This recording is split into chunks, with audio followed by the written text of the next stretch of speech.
Thanks everyone for coming online today. Really appreciate it. We just want to, there's been a number of changes. Effectively, we know that progress on gender equality is important, not just for the social reasons, but for economic ones as well. And that's at a obviously individual level, but importantly at an employer level and as a nation.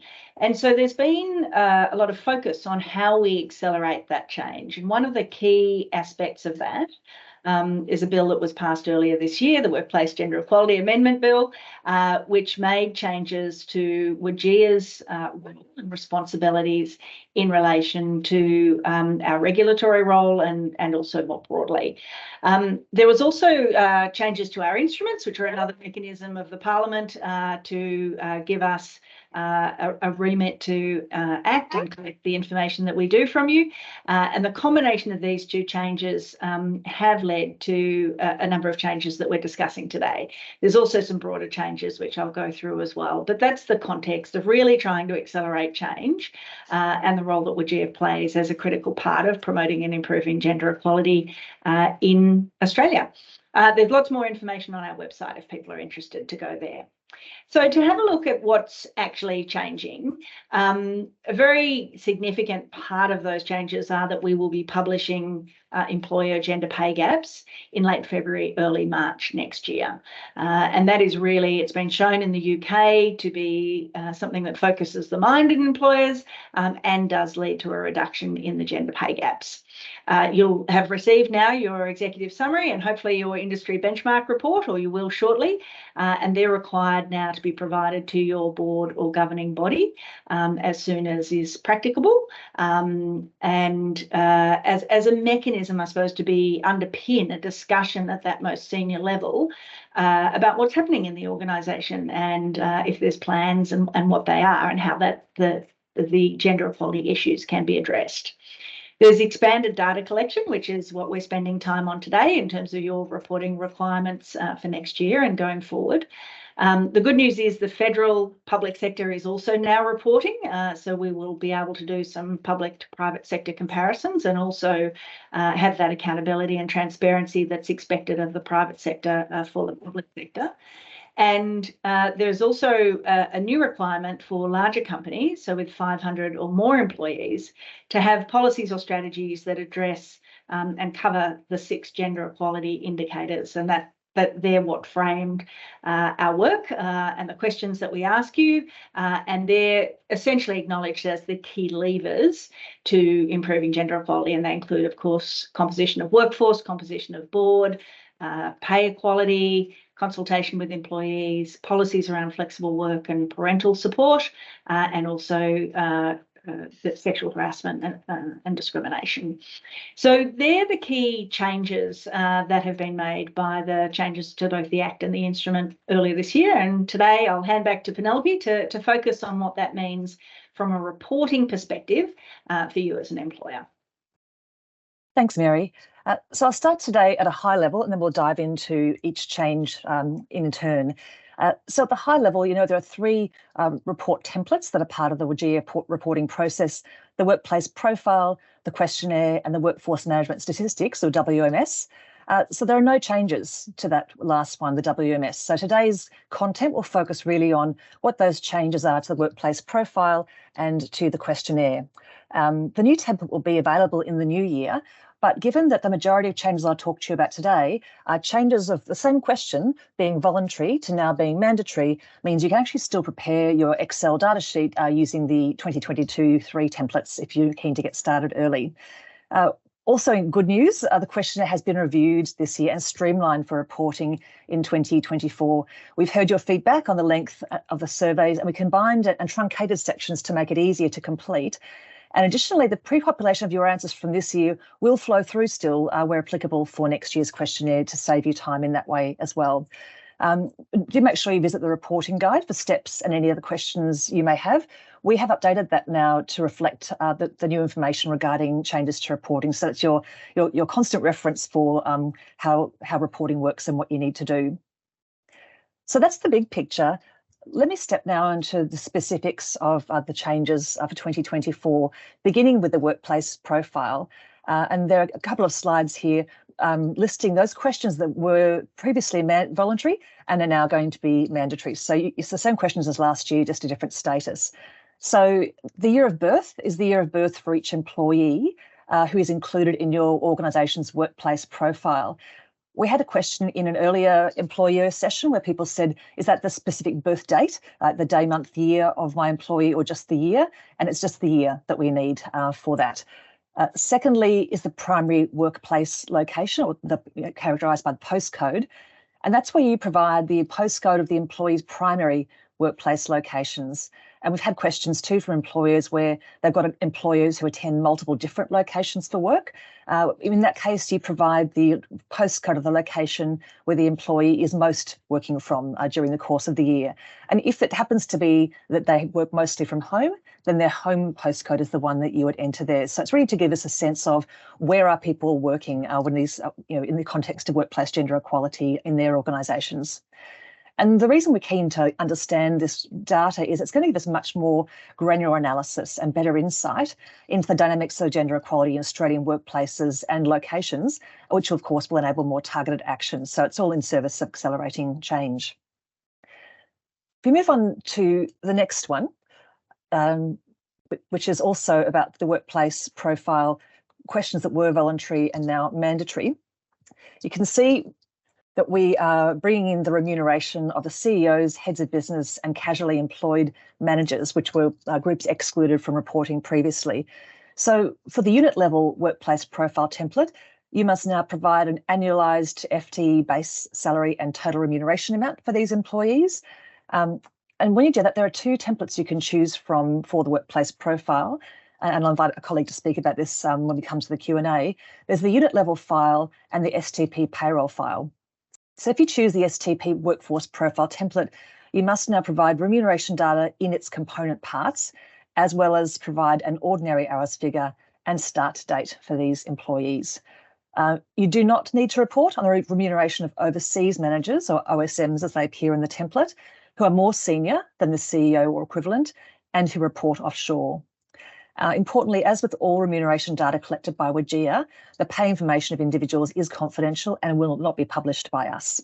So you can see there the little screenshots showing where in the templates these changes will be visible to you when you go in to do your reporting for 2024. So the reason we collect the data for these groups is they're generally very high paid. And in that context, their salaries can cause fluctuation in the employer level gender pay gap, in fact. So this agency data set could then catalyse executive gender pay gaps at industry level and enable people to understand these as progress toward other gender equality indicators. It just gives us a much better sense of the full range of remuneration within which gender equality is there or not. If we move on to the next point, again, this is the questionnaire now, but there's, again, questions that were previously voluntary, so same question, but they're now mandatory. We're asking about term limits for the governing body. So we asked whether your organisation sets term limits for the chair and or members of the governing body. And if your organisation does set term limits, you'll also be asked to provide the maximum length of the term limit in years so that we understand that as well. And we ask this because term limits may play an important role in gender equality. This year, WGEA asked a voluntary question about term limits for chairs and board members, and in the responses, 76% of employers did respond to that question. Of those who responded, 41% of boards in female-dominated industries did have term limits, compared with just 6% of boards in male-dominated industries and 18% in mixed-gender industries. And these results really align closely with the number of women on boards across industries, and that suggests that term limits can have a meaningful impact on gender balancing governing bodies, which is a key indicator of workplace gender equality. We move on to the next one, thank you. In the questionnaire, questions that were previously voluntary but are now mandatory, is on target setting. So you'll be asked if you set certain targets on gender equality, and there'll be a list of targets provided, and you can just select all of those that apply. You won't be asked to provide details on what the targets are, like the numbers, for example. If you're setting a numerical target, you won't be required to name that, just that you are making that kind of target. And the reason we do that is because best practice research on diversity and inclusion, it just shows that data-driven approaches as a mechanism for activating change work. What we measure, what we can take action on and see improvement in. That's why we're looking at targets as bring those into the mandatory reporting framework. Thank you. If you move to the next one, this is the final page of questionnaire questions that were voluntary but are now mandatory. We're asking questions on the prevention, accountability for and response to sexual harassment or harassment on the ground of sex or discrimination in the workplace, which these questions have expanded.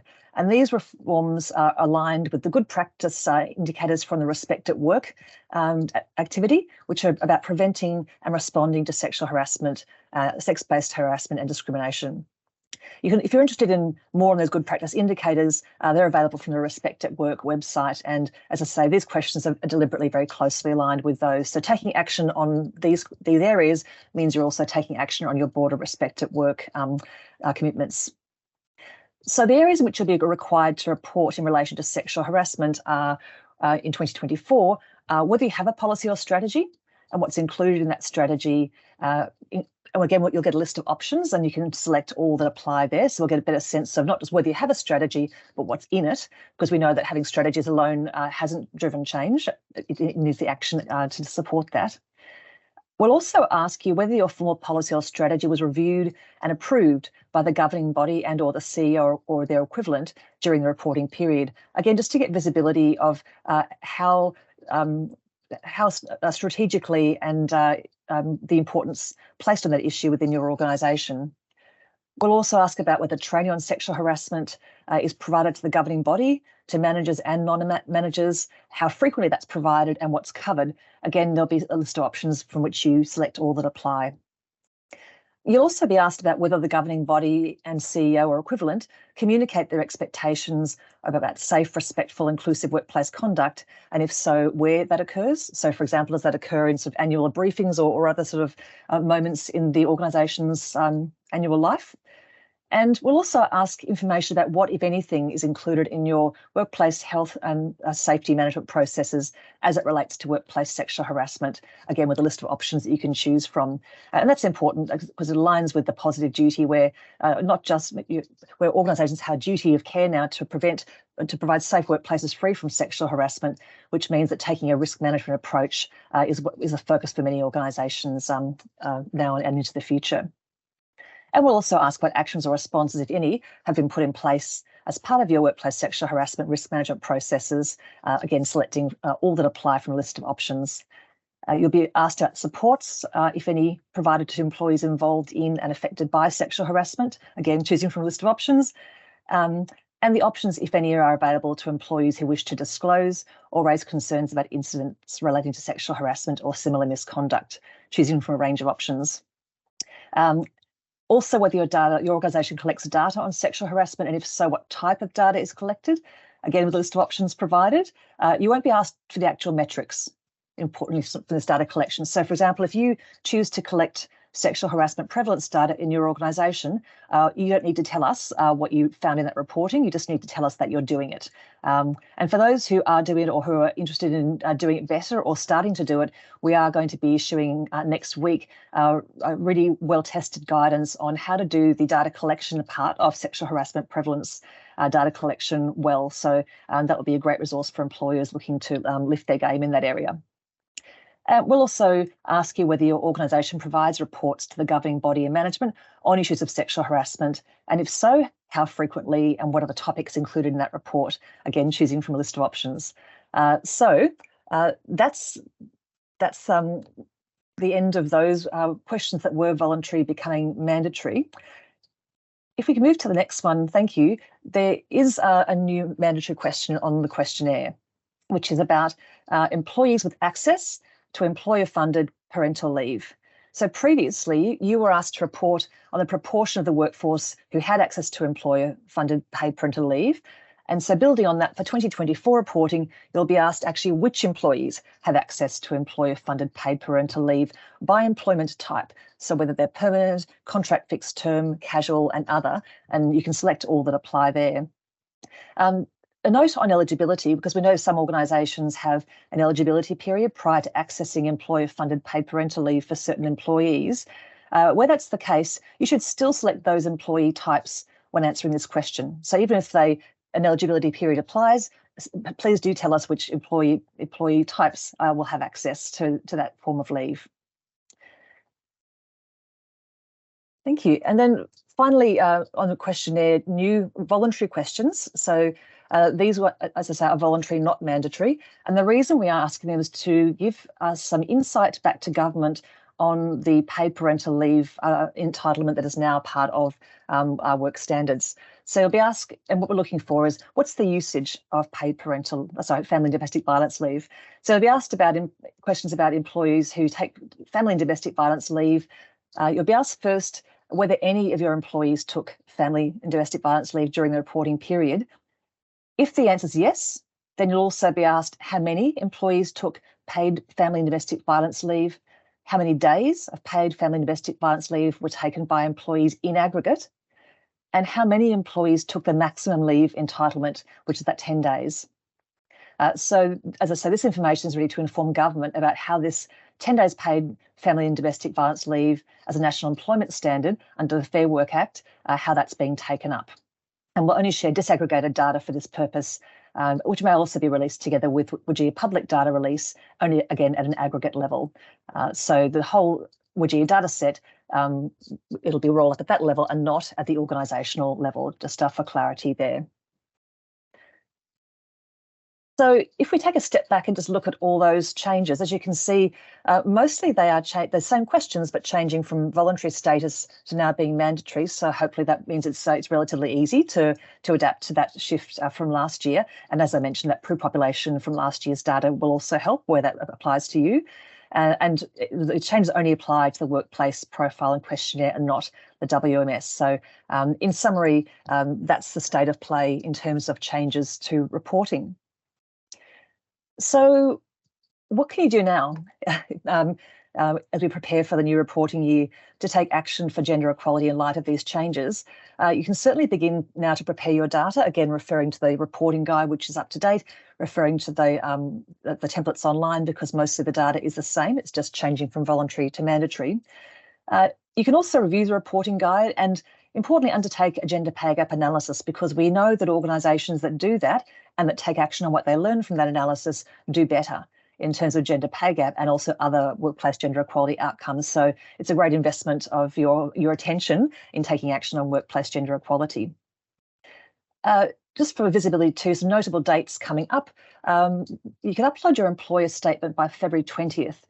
The employer statement is voluntary, and it's also the opportunity to provide some context and some analysis that explains the gender pay gap for your organisation that will be published in early 2024, so February, March 2024. So as I say, it's not mandatory, but certainly we know that a lot of organisations are taking that opportunity, and the deadline for having those uploaded is February 20th.